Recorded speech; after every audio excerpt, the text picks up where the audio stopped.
the devil ever pulled was convincing the world he didn't exist. You're listening to After the Ending, the only film podcast where we tell you what happens after the ending of your favorite films. And now, here are your hosts, Mike Spring and Phil Edwards. Hello, and happy holidays, everybody. Welcome to After the Ending. I'm Mike Spring. And I'm Phil Edwards. And together, and with Mike's tonight hat it and is... my beard, we make a full Father Christmas. Yes. Exactly. I was thinking, Phil, if you were wearing the hat, it's not fair. You have an unfair advantage because you've got the beard and you would look much more like Santa, yeah. But you don't have the hat. I have the hat, you have the beard. So you're right. Together, here, lean in this way for a second for our visual viewers. Lean towards me. Other way. There you go. See, like if you put that together, right, you can kind of almost see like a Santa Claus, an amalgam Santa Claus, which is kind of horrifying. But there you go. Anyway, it is our yes, right. That's special effects in its worst form. This is our annual holiday extravaganza, one of our favorite episodes of the year to do, where we celebrate the holidays, and after the ending fashion, we pick a holiday movie to go after the ending of. We do a holiday themed top 5 list. We metaphorically drink the eggnog and jingle the bells and do all of that fun stuff, even though we don't actually do any of that stuff for real, but it, metaphorically, we do, like in our souls, right, Phil? Because don't drink and podcast, people. It's not a clean, it's a messy thing. That's right. Exactly. Responsible podcasting only here. But now again, this is for the audio listeners. This won't help you guys at all. So watchers, I do actually have a Christmas themed shirt on, but you can't see it because we're widescreen the wrong way, and I cut that. But I will just quickly show you my shirt. We got the little Abbey Road homage here with Frosty, Santa, Buddy the Elf, and Rudolph for the people who can't see it. So I was trying to get into the spirit tonight with my Christmas T-shirt, my Santa hat. I also have a Christmas themed T-shirt on. Oh, do you? I was gonna say I thought maybe you're just being bah humbug, Phil, but oh no, that's a terrible shirt, Phil. Yeah, it says it's like a Christmas font. It says "Die Hard" is a Christmas film. It's entirely up to you whether it is or not. But it's from Last Exit to Last Exit to Nowhere. Not a sponsor, but I do like their T-shirts. Yeah, they have great T-shirts, except for that one. Now I have to boycott because I think they also do one that says "Die Hard" is not a Christmas movie. No, that would make sense. Right. I just was watching a clip the other day of Bruce Willis saying Die Hard is not a Christmas movie. I feel like you would know. I was reading an interview where the writer of Die Hard was saying it was a Christmas movie. Yeah, I saw that one too, but I don't believe him. I think he's lying. I think he's been swayed by the internet, as so many people have. Continues and rages on forevermore. For those listening, Mike is nodding his head in agreement to me. So yeah, for those listening, there was just the most epically cosmic eye roll in the history of eye rolls, because clearly it's not a Christmas movie. Anyway, moving on. I swore to myself that we would not talk about this tonight, and then you had to go wear the T-shirt. We always do every single Christmas episode we do. But funny enough, I was killed that for me. Films which have bits of Christmas in, which aren't Christmas films. I don't class either of these as Christmas films, but it's funny. I watched both of them today. I was watching Smoke, the old film with Harvey Keitel and William Hurt, and it ends. It's all through the year, but it ends with Harvey Keitel's character telling a Christmas story, which then gets published, and that's how it ended. And then the film I put on after that was the film Deep Cover with Lawrence Fishburne and Jeff Goldblum, which is definitely not a Christmas movie, but that starts with a Christmas scene. It was just bizarre. Right. Christmas, end of Christmas, beginning of Christmas, and the Deep Cover Christmas ended terribly for the kid.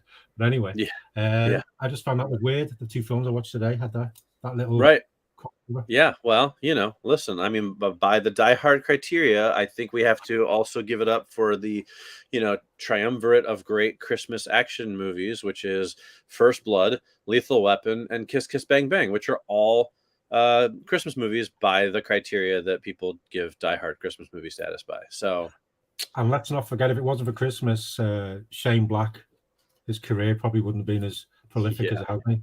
Right. Anyway, moving on. Why don't you tell people, Phil, what we're going to talk about in this episode besides Die Hard, because that wouldn't fit our theme since this is our holiday episode and Die Hard is not a holiday movie. We are going after the ending of the Polar Express, the animated Christmas movie from a while back.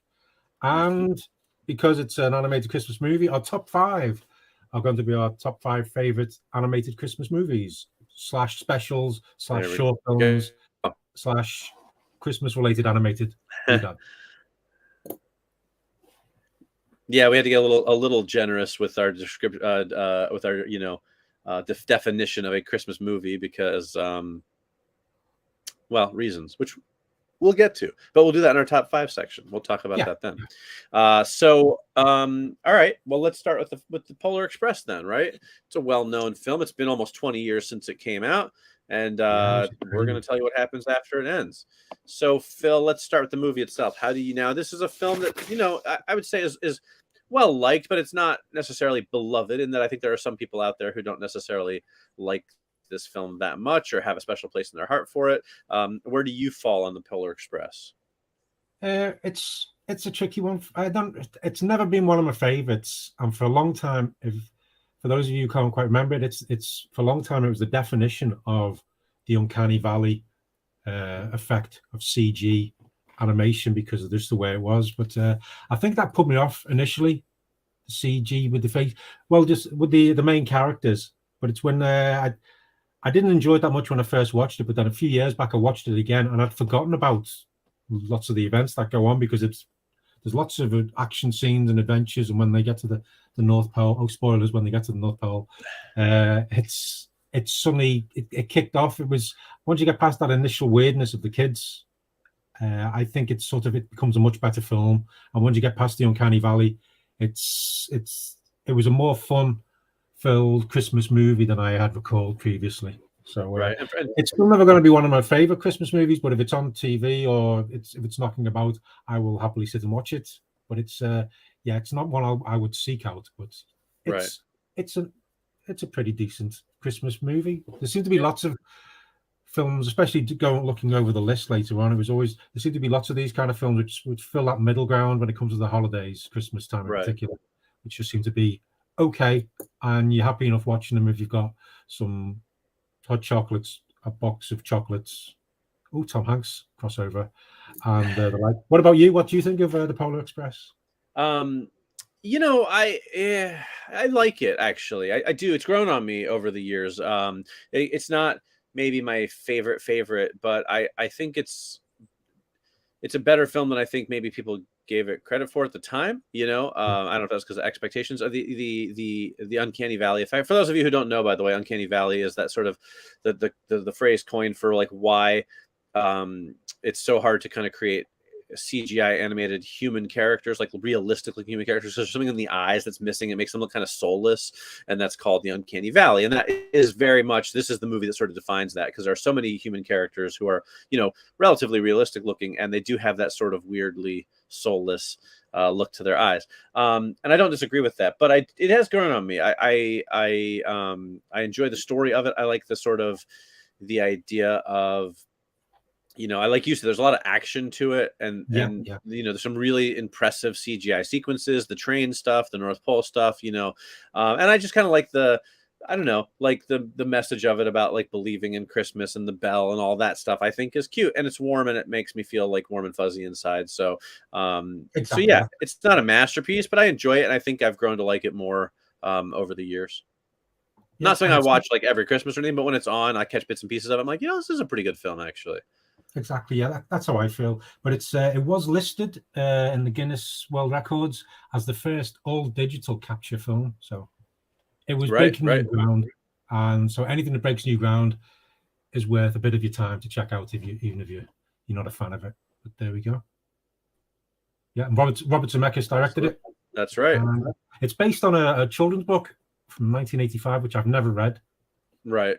Well, I mean, you can read it. I've read it because you can read it in the bookstore. It'll take you about 37 seconds. Oh, it's just like a proper kid's book. Yeah.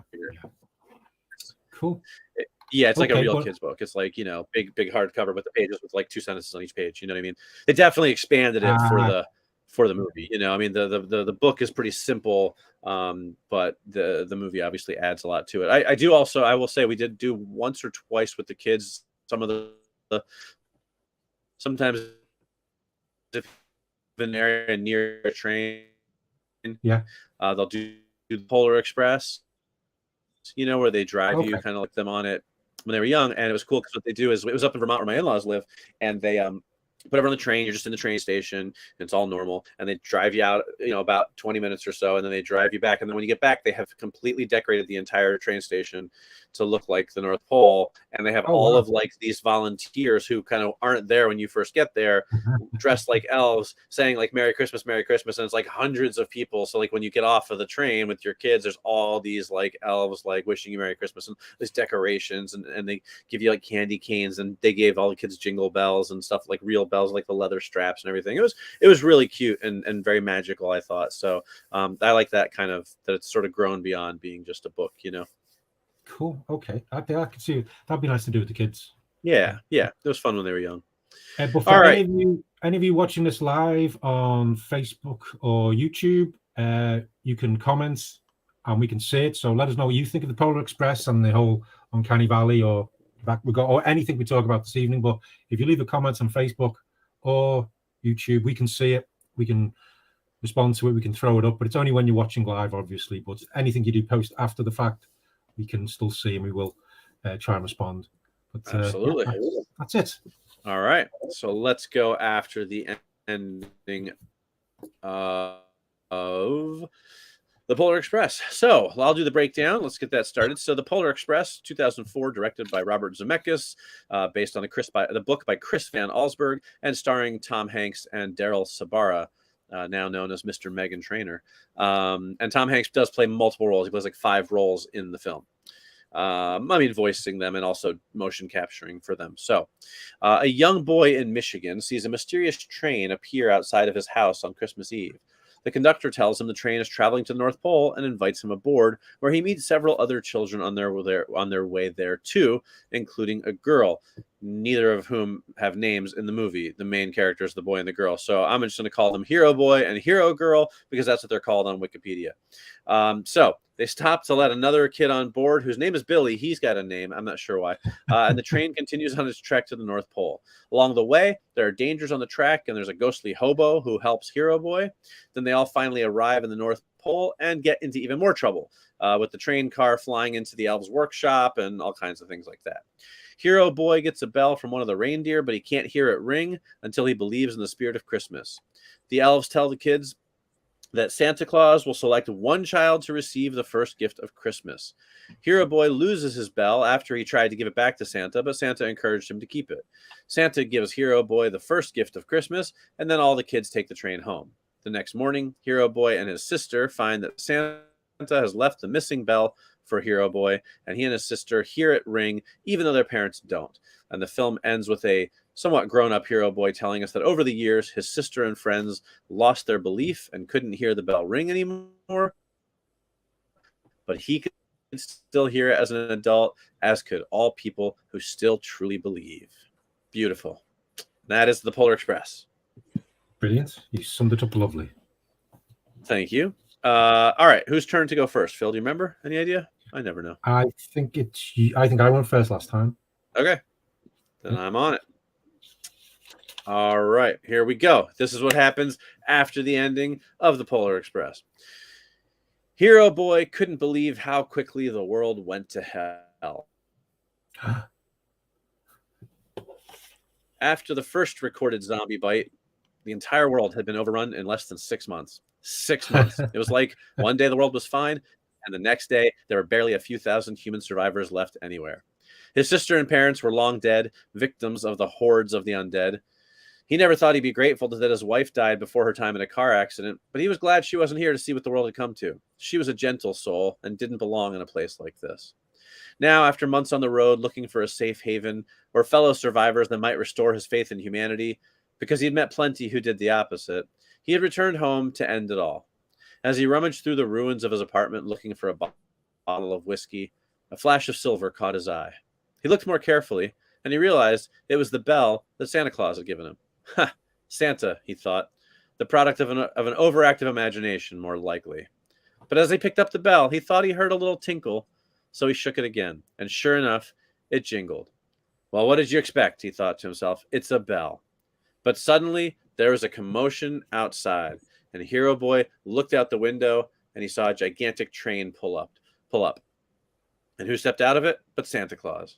He looked up at Hero Boy's window and said, "Thank God you still believed, son."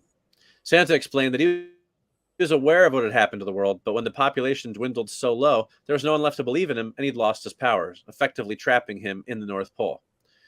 "Santa," Hero Boy asked, "do you have enough magic to restore the world to how it was before?" Santa rolled up his sleeves and said, "My boy, compared to delivering presents to every child in the world in one night, this will be a piece of cake." "Unleash the elves!" he yelled, as swarms of elves came flooding out of the Polar Express.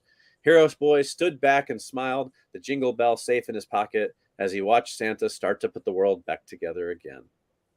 And that's the end. That's brilliant. Thanks. I believe that's what Robert Zemeckis originally intended. Yeah, I mean, I definitely think if it had been a big enough success and he had made a trilogy out of it like he planned, that would have been the second act. Like, I definitely feel like that's where it would have gone, you know? Oh, I want to see a horde of elves attacking a horde of zombies now. Yeah, I do feel like there's definitely some gold to be mined here. You know, so like if this gets made into a movie somewhere, someone steals my idea, just you guys watching and listening will know I had the thought first. Elvis, yeah, because you've got Christmas versus, we've had Santa versus the Martians movie, so right. A Santa fighting zombies would be awesome. Yeah. Oh, I feel like it's good. Yeah, thanks. I had fun with that. All right, well, let's hear what you got then. Go ahead, Phil. Tell us how you see it going after the ending. Okay. In all the years since his adventures on the Polar Express, the boy, now a man, never stopped believing. He rang the bell every Christmas and enjoyed his time with his family every holiday. Then one Christmas, many, many years later, the bell rang by itself. The man was shocked. He'd never done that before. He grabbed the bell and then heard a train pull up in the street outside. The old man, older than he ever believed he would be and feeling his years, went outside into the cold. The Polar Express was there, but it looked older, damaged, as if it was falling apart. Patches of rust everywhere, bits missing from the wheels, what have you. The conductor left the train and walked over to the old man, with a smile on his face. "Good to see you again," said the conductor. "Are you ready?" "Ready for what?" asked the old man. "You know, you've not been well, and we've come to take you on one last journey." The man didn't feel cold anymore. He looked around and saw that the train was perfect once more. He looked down at himself and realized he was back in his prime. "Come on," said the conductor. "The hot chocolate will be ready now. Let's get you on your next adventure." And that's my ending. Very nice. I like it. See, now you went for like the more sentimental ending, and I went for the zombie ending, which I feel like is reversed from our normal approaches, right? Like I usually go for the sappy stuff, and that's what I was thinking when you were doing yours. It's like a Freaky Friday thing going on, right? Right, exactly. It's a Christmas miracle. But I like that. That's very nice. Very true to the spirit of the book, I feel like, or the movie, I should say. So, and I could picture it all in my head as you were telling it. So nicely done. Thank you very much. Very nicely done.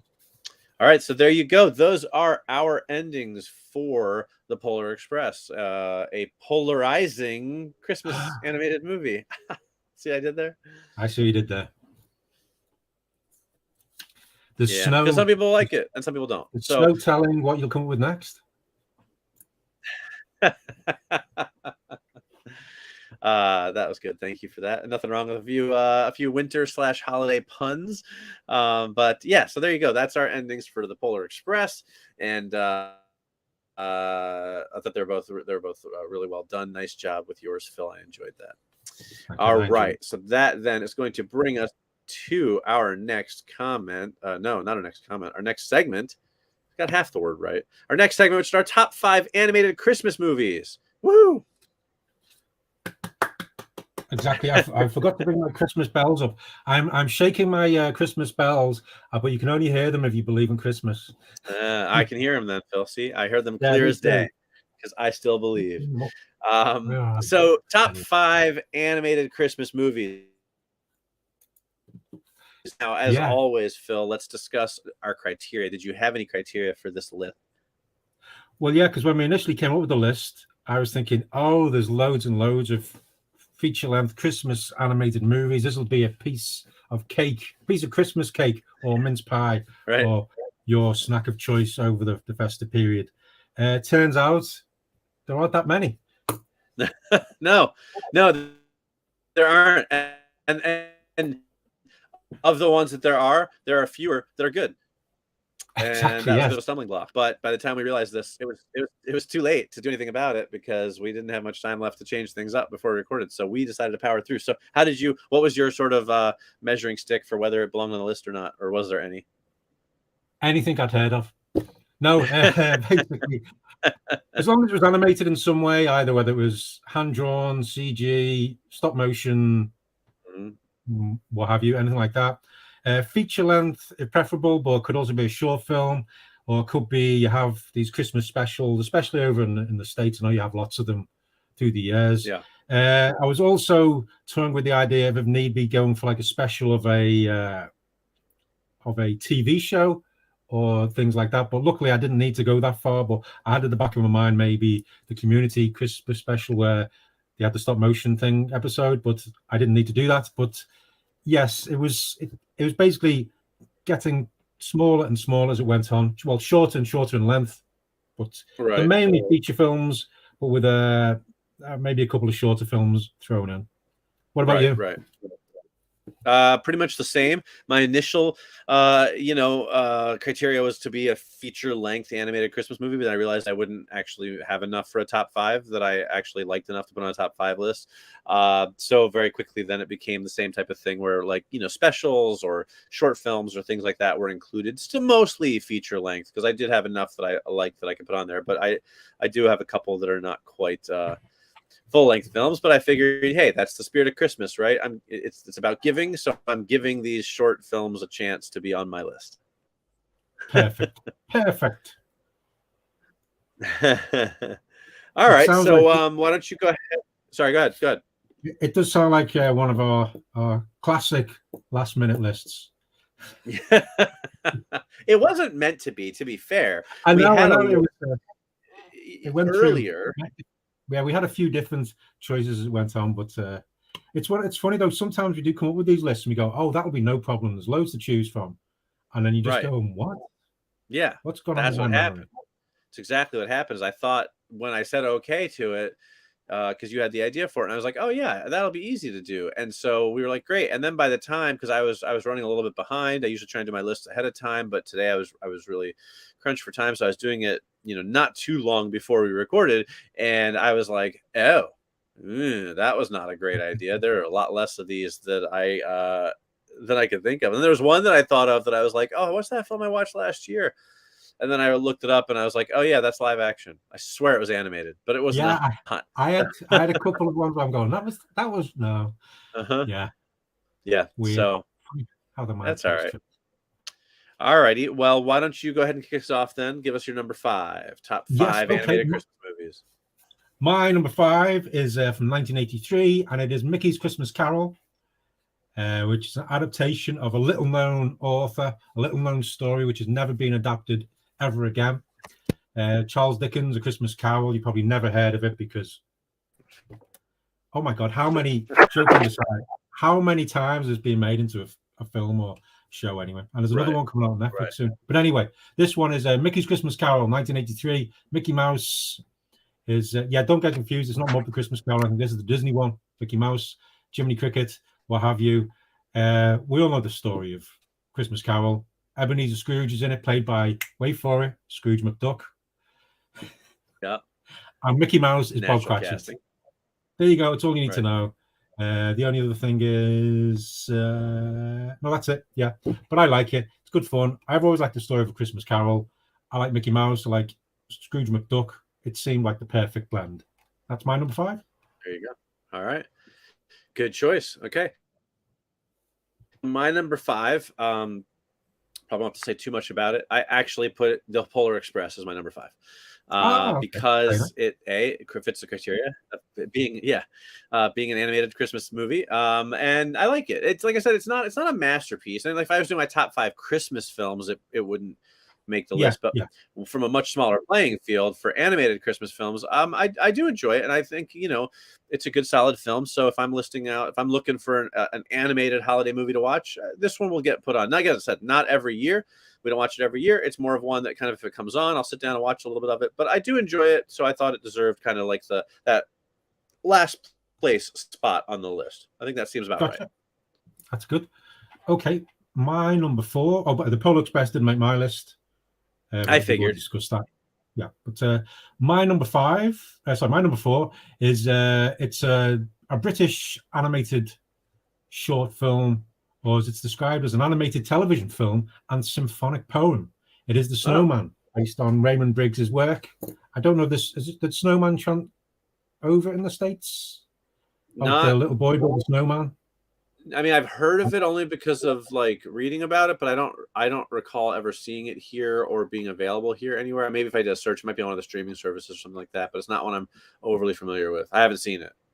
Okay, well, it's only 26 minutes long, but it's done in a beautiful, I'm not sure, it looks like watercolor or pastel kind of animation, but it's all about a boy wakes up one morning, sees it's been snowing, so he goes out and builds a snowman, gets excited, and then that evening or later on, he wakes up anyway and sees that the snowman is gone, and he realizes the snowman's alive. Snowman comes in the house and is looking around, and then they go outside, and the snowman takes the boy's hand and they run, and then they take off they fly into the air, because apparently snowmen can fly. And there's a song that goes with it called "Walking in the Air," which was a big hit over here around about Christmas time.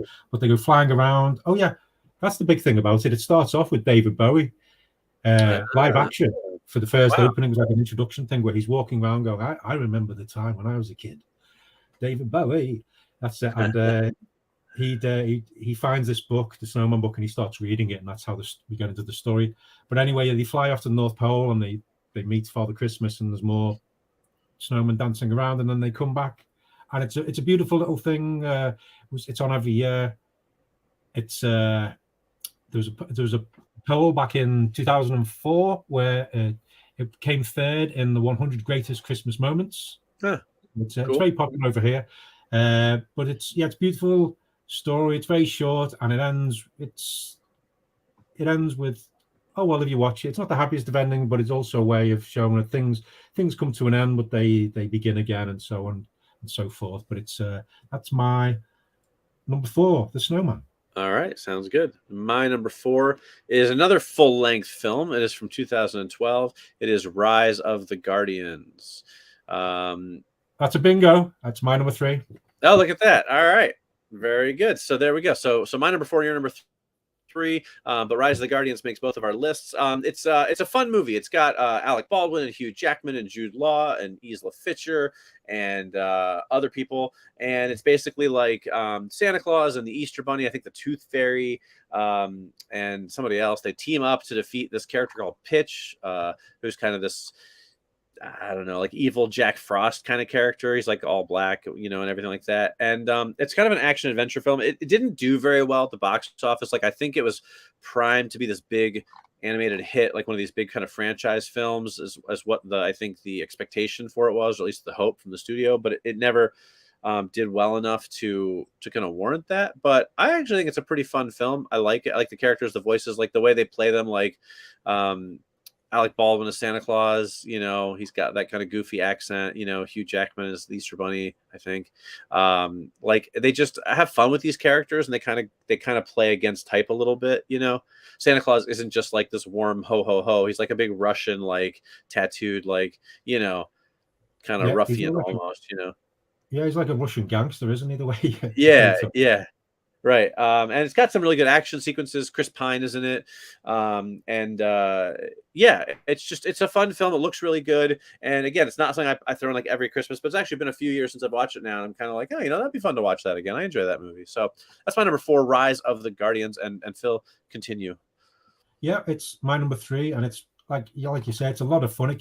It's one of those ones, because of the different figures in it: Santa Claus, Tooth Fairy, Easter Bunny, Sandman. You can watch it. You don't have to just watch it at Christmas, but I like it in particular because of I like Baldwin Santa in it because he's a tough guy, but also he cares because he's Santa. I like Hugh Jackman as the Easter Bunny's inspired.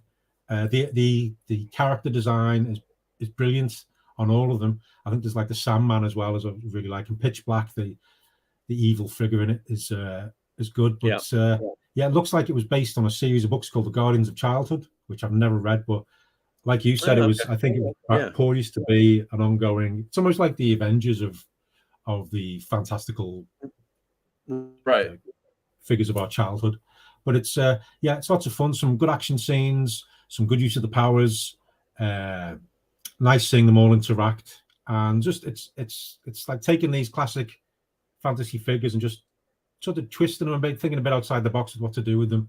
It's a shame it didn't do better because I would have liked to have seen more. But that's my number 3. All right, there you go. Well, we're on the same page there.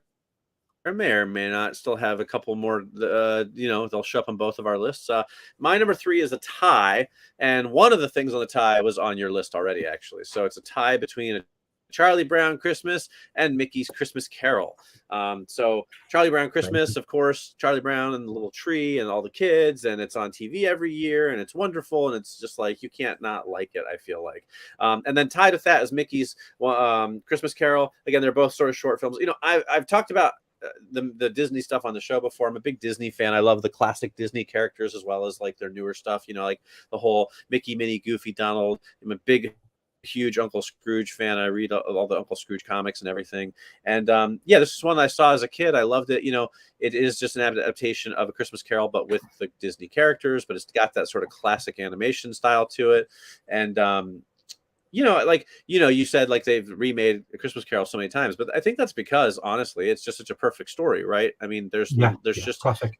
Nothing wrong. There's no missteps with A Christmas Carol. I mean, it's just such a perfectly crafted story of this character, these 3 ghosts, the transformation he goes through. It's just perfect. Dickens just nailed it. So I feel like it's like that's why it's always being redone, because you can't get much better than that. So seeing it in a Disney-fied version is a lot of fun. So so Charlie Brown Christmas, again, it's a television classic. I don't know if they play it over there every year like they do here. Not every year. It pops up now and again, but yeah, I know it's a big deal in the States. Like isn't there a Halloween Charlie Brown as well? The Great Pumpkin, yeah. Yeah, Charlie Brown. It's the Great Pumpkin. That's it. Yeah. Charlie Brown. Yeah, they do. They do play over here, but not as regularly. But I know they don't have the same. Great. They're a much bigger deal over in the States, I think. But yeah. Right. But so I love to watch it, and right. So that's my number 3. Is those 2. Good picks. That's actually thinking of next year we could do our top 5 adaptations of A Christmas Carol. Yeah, there's enough of them, but we got to make sure there's enough good ones first, though, just to make sure. Yeah, that's true. Okay, well, we're up to my number 2. My number 2 is a film which is based on story and characters by Tim Burton, not directed by. Right. But it's directed by Henry Selick. It is The Nightmare Before Christmas. Stop motion extravaganza, which can be watched at Halloween or Christmas equally. Or not at all. Or not at all, yeah, if you don't like it. But I really like it. I like the songs. I like the animation. I like the style. I like the story. Makes me laugh. I'm still always a bit disturbed by the way Santa looks. Very weird. But on the whole, I like it. It's got a great voice cast, great songs. Many of you will already know it, but the whole thing of Jack Skellington is... he's a bit of an idiot, bit of a plonker, to be honest. But I like it. I like to see how it goes. I love the whole his dog as well. Lots of little bits I like. Lots of the characters. I think, as a whole, I do like it. It's why it's my number 2. There we go. Nightmare Before Christmas. All right, well, there you go. Well, it did not make my list, and that is because I largely despise that movie, which I know is not gaining many fans because everyone loves that movie, and it's a huge, well-loved film amongst, like, it has its own, like, kind of cult following, if you will, because there's always like new merchandise. It's like perennially favorite. I've never liked it. I saw it in theaters opening night. I hated it. And then I watched it like 5 years ago or so because I was like, it's been like 25 years. Like maybe I just, was probably had my hopes up too high and I was disappointed and blah, blah, blah. So I watched it again with an open mind, and I was like, maybe I'm going to learn to love Nightmare Before Christmas. Nope, still hated it. I just do not like that movie. I do not understand what everybody likes about it. Visually, it looks great. No denying the visuals are fantastic, but that's to be expected from Henry Selick, who also made an actual great stop motion movie with Coraline, which is a masterpiece, and a couple other good ones in his repertoire. But I just don't like Nightmare Before Christmas. So I apologize if people out there have lost faith in me. I can't do anything about that, but I just don't like that film. So it's not on my list, but can't say I'm surprised to see it. It's good that it did. Your first instinct was correct. You didn't like it when you first saw it, and watching it again years later, you still didn't like it. So, yeah, your instincts were correct. Right. It just doesn't work for me. You know what I mean? So, all right. My number 2 then is another animated special, not a feature-length film, but it is the original How the Grinch Stole Christmas. I believe from 1965, I want to say, and it's the one Dr. Seuss's, How the Grinch Stole Christmas with Boris Karloff doing the voice and, the songs, He's a Mean One, Mr. Grinch, and all that. Like, it's just, to me, perfect. Like, it's again, it's short. It's like 26 minutes, but it's just got everything you could want. It is a terrific adaptation of the original Dr. Seuss book. It adds the music in, and those songs have become kind of a part of our consciousness. And it looks great. The animation style, which Chuck Jones, if I'm not mistaken, right? Chuck Jones animated it. It's got that. It looks like Dr. Seuss, but also like Bugs Bunny a little bit. It's just a perfect little animated feature that I think is a classic, and it's a classic for a reason. So that's my number 2. How the Grinch Stole Christmas, the original 1965 animated special. Good stuff, and that's inspired a few more adaptations, as it were. But again, that probably plays more over in the States than it does here. But I've seen it, and I did enjoy it. But I've not seen it in a long time. Good Fair stuff. Enough. Okay. Well, my number 1 is a film from not too long ago, from 2019. I know which one it is. Written and directed by Sergio Pablos. It is Claus, or I suppose it'd be Klaus, but it's Claus. Yeah, right. The Netflix one from, I'd say, 2019, and it's more like an origin story to how he came about. It's about a postman going to this small town, and it's all crappy and horrible. And there's a woodsman who's got a big white beard, and he's a bit of a recluse, and they become friends, and they start getting letters sent, and rumors start spreading about the man who makes toys, and you find out he's got a tragic backstory, and it's a real nice film. I know nice isn't the best way to describe something, but sometimes a film is just nice, and I love the art style.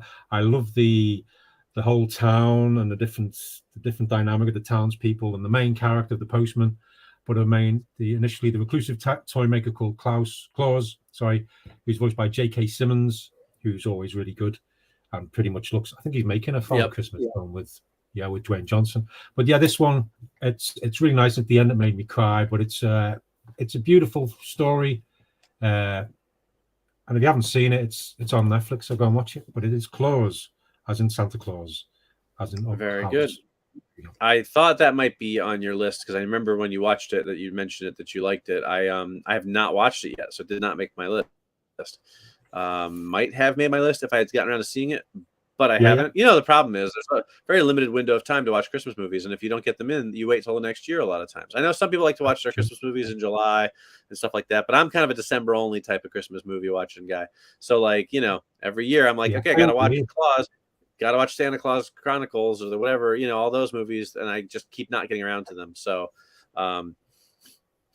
good choice. Thank you very much. All right, that will bring us to my number 1 then. A little disappointed it didn't end up on your list, but maybe you haven't seen it. I'm not entirely sure. Maybe you just don't like it as much as I do. But it's from 2011, and it is Arthur Christmas, starring James McAvoy and Jim Broadbent. Almost got the list, went back and forth, but I don't think I've seen it since then. Right. I remember enjoying it, but I needed to have a rewatch, I think. Well, fair enough. Totally fair. No, totally fair. It's it's Arthur Christmas. He is the son of Santa Claus, and basically Santa Claus kind of has the North Pole thing run, like clockwork with everything is down to the minute with computers and the elves, and they, it's all this like well-oiled machine, but Santa Claus accidentally forgets or leaves out a present for a girl, and rather than fix it himself, he sends off his very good-hearted but bumbling son Arthur Christmas to deliver it, and then of course leads to all sorts of wacky hijinks. And okay, admittedly, it gets a bit of a James McAvoy bump for me because James McAvoy is one of my absolute favorites, and I think everything he's in is awesome, or at least is better for him being in it. But I really enjoyed Arthur Christmas. I think it's a really good, fun, funny film. It's great for audiences. It's one of those animated films that I think, the kids will really like, but adults will enjoy because the humor is sharp. It's well written. It's got a lot of jokes about like sort of logistics of Christmas. It really dives into like, how do they get all these presents to people, in one night, and it's all this kind of like behind the scenes look at the North Pole and how all the presents are delivered and stuff. And then you have Arthur Christmas, who is an endearing character, made even more so because of James McAvoy. And it's just, so it's like, it's one of those kind of classic stories of like the kid doesn't quite live up to his dad's expectations, but here's his chance to prove him wrong, but then everything goes wrong, but his heart's in the right place. So will he save the day in the end? And it's not hard to figure out if he will or not. But I think it's fun and it's magical, and it's a great Christmas family movie that you can watch with pretty much anybody of all ages, and I think everybody will enjoy it. So that's my number one, 2011's Arthur Christmas. Highly recommend you guys check it out if you haven't seen it.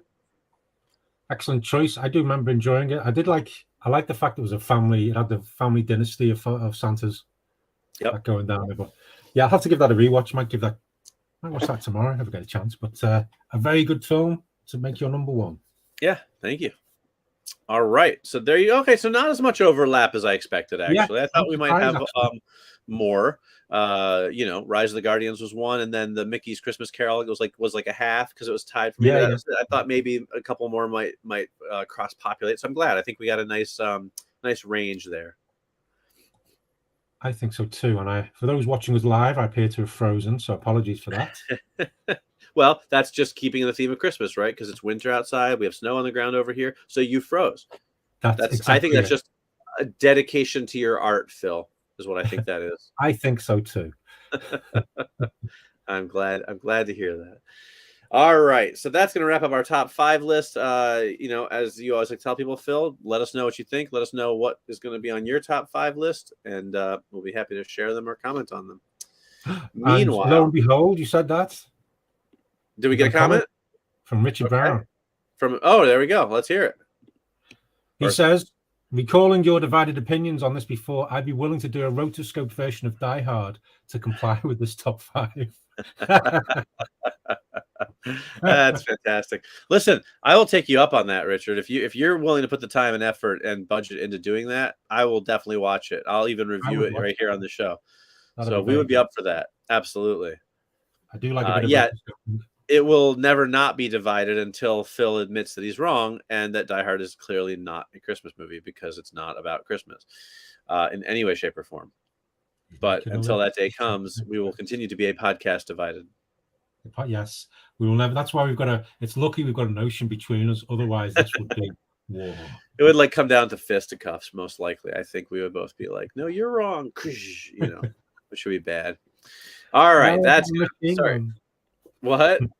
Now I have a machine gun. Exactly. Yeah. I mean, go back to England, you bloody. What do you? No, I was about to say you bloody Yank. If that's me, I'm the Yank. I don't know. You're the Yank, Mike. You're a Brit. That doesn't sound very demeaning, though. It's just what you are. You're British. All right. Yeah. Whatever.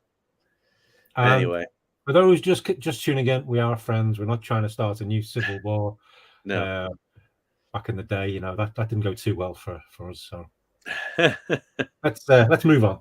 All righty, that's going to bring us to our final segment of the show, which is ATE recommends. What are Phil and I enjoying these days? So we're going to tell you guys some things that we're digging on. Let's see. So I guess it's my turn then, right? Because I did the first. Yeah. Okay. Well, I only have one this week, and it's pretty easy. I got to bring up the picture. I have to bring up a picture of it because there's no physical thing for it yet. But it is. Hang on. Let me do for those people watching. Let me do the thing with the camera here. It is. Doing the thing. It is Willow, the TV show on Disney Plus, the streaming series on Disney Plus.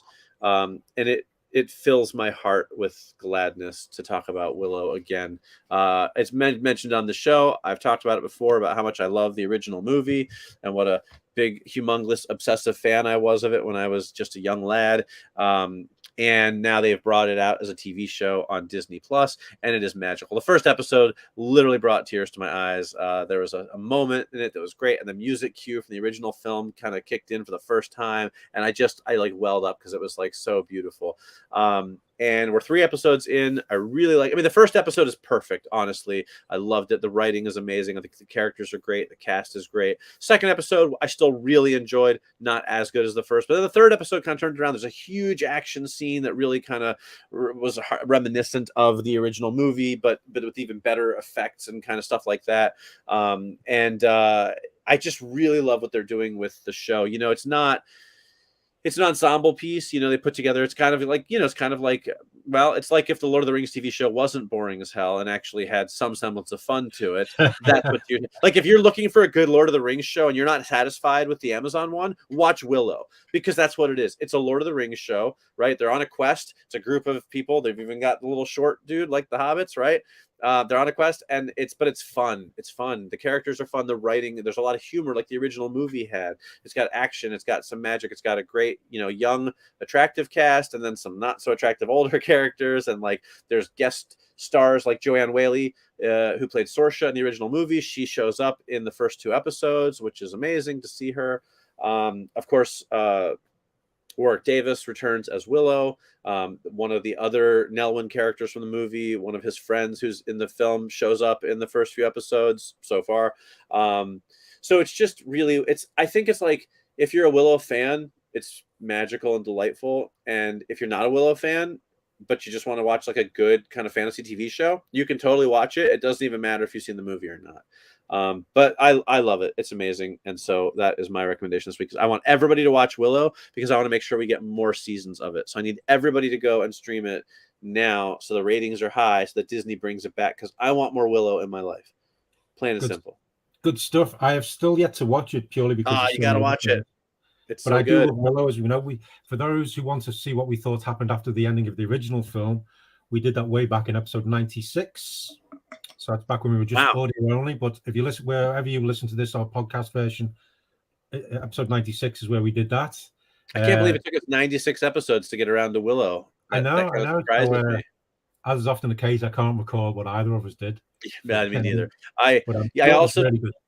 Yeah, I also can't believe that was so long ago too, because we've been doing this for quite some time now that we're well into our 200s. So I know it's crazy, but the film Willow itself, the original one, is also on Disney Plus, I believe. So if you haven't seen it and you want to start the beginning, it is there. But we'll hopefully get that watched at some point over the next few weeks, because they're releasing an episode a week now, aren't they? Yeah, it's on Wednesdays, and a new episode a week, which I like that they didn't just drop them all, so that I can, you know, like tomorrow I get to watch another one.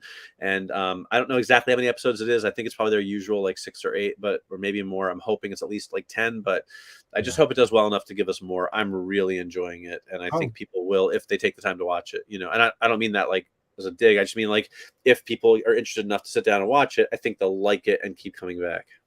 Good stuff. Okay, that's great to know. I look forward to checking it out. Yeah. Any other recommendations, or is it just the one? Just that one tonight.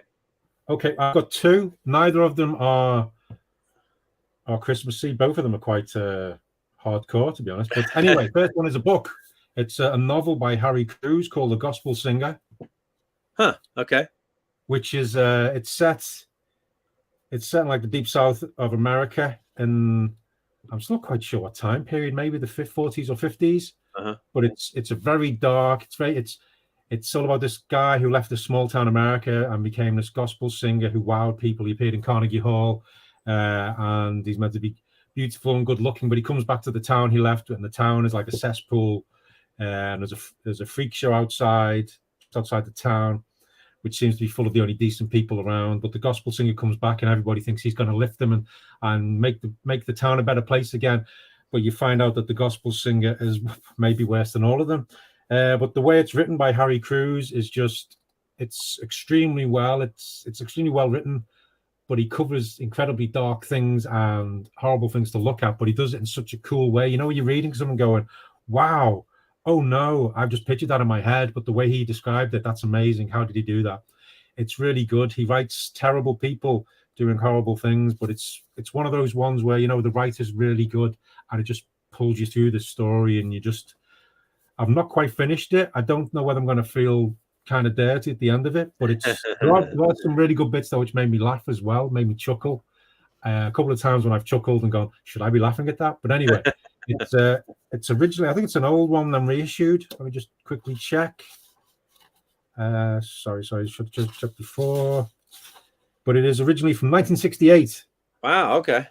But I think this is recently being republished. But I saw it on I can't remember. Sorry, guy on YouTube was talking about it. Man Carrying Things, he was talking about it. That's it. But that's my first one. And the second one is, well, it's a film. Goodfellas is really good anyway. But I got sent this. It is a new series of Blu-rays, high-end Blu-ray editions, limited edition, 3,000.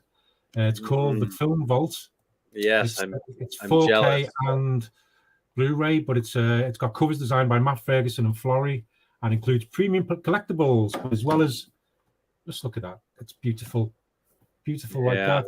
It's they've got Blade Runner, Goodfellas, Scarface, and 1917 so far, and I think the plan is to do more. But you open it up.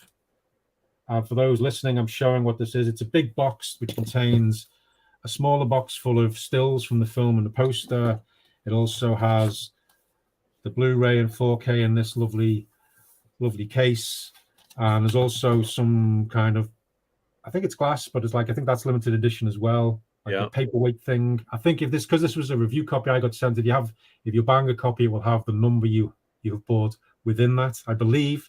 Apologies if I'm wrong, but Goodfellas is a great film. And if you like good artwork, if you really like a film and you want to have like a real good copy of it, I think this is perfect. And if you've got a film lover who you know will like it, it's a really good Christmas gift as well. But it's called the Film Vault range from Warner Brothers, featuring films from Warner Brothers, Universal, and Vice Press, who did the art. Yes, and I'm a little bit right now. I assume they will be at some point. If not, that's my recommendations. Okay. So I hate you a little bit right now, Phil. I'm not gonna lie, because I read about those and I got very excited because I love home video. I like physical media. I love well-packaged physical media with collector's editions. They just don't do as many of those anymore.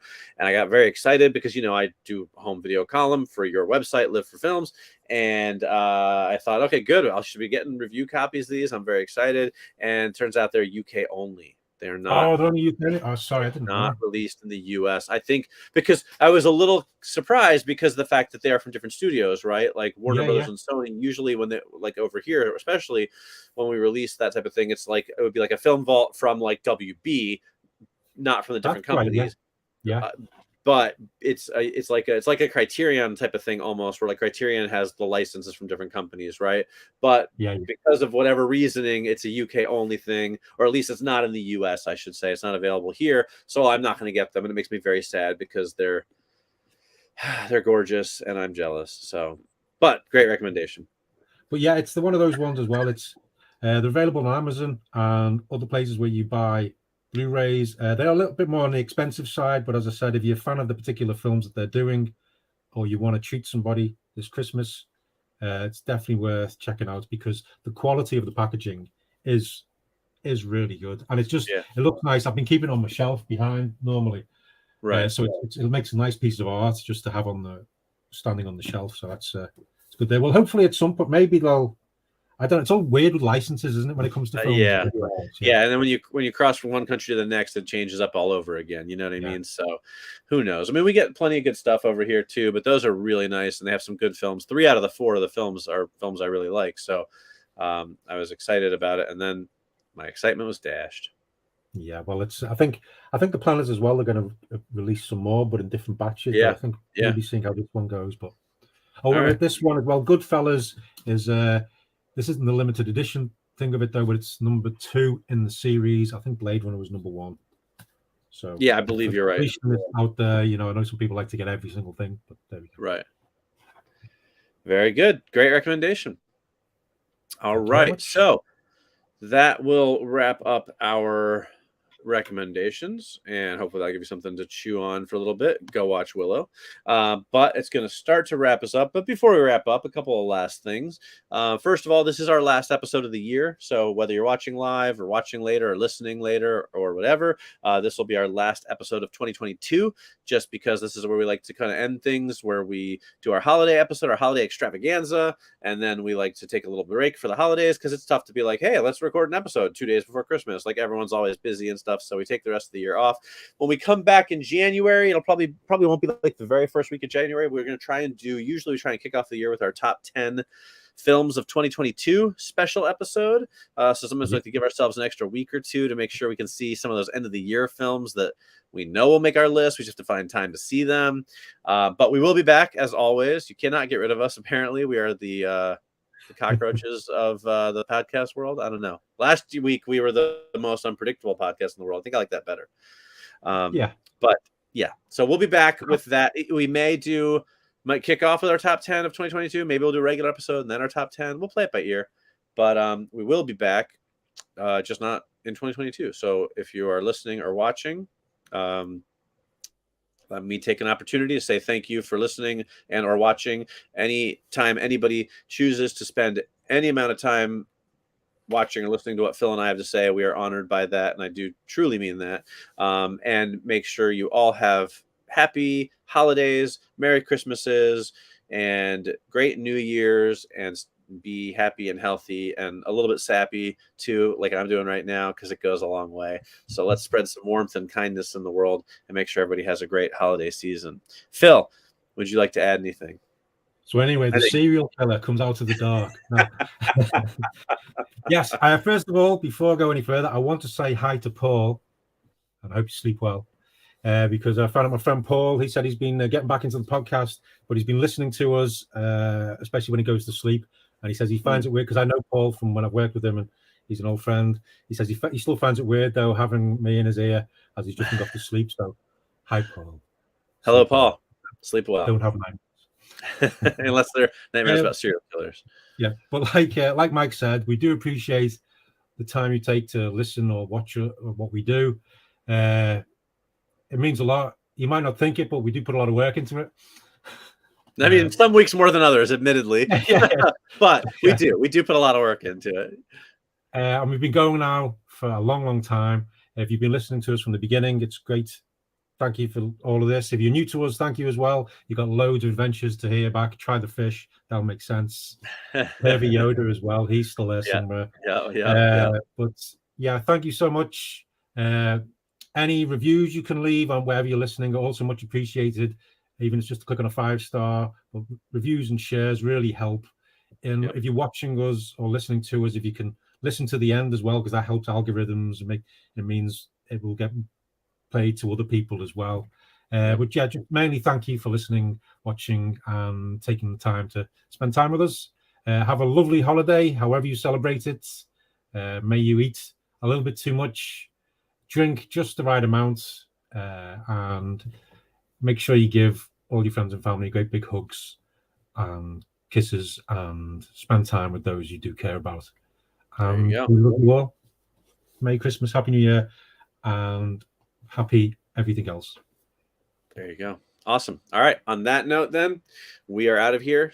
So enjoy the rest of your day, your week, your month, your year, your holidays. Enjoy everything. Have fun. Be merry. Be happy. We love you guys. So until next time, I'm Mike Spring. And I'm Phil Edwards. And we'll catch you in the next episode of After the Ending.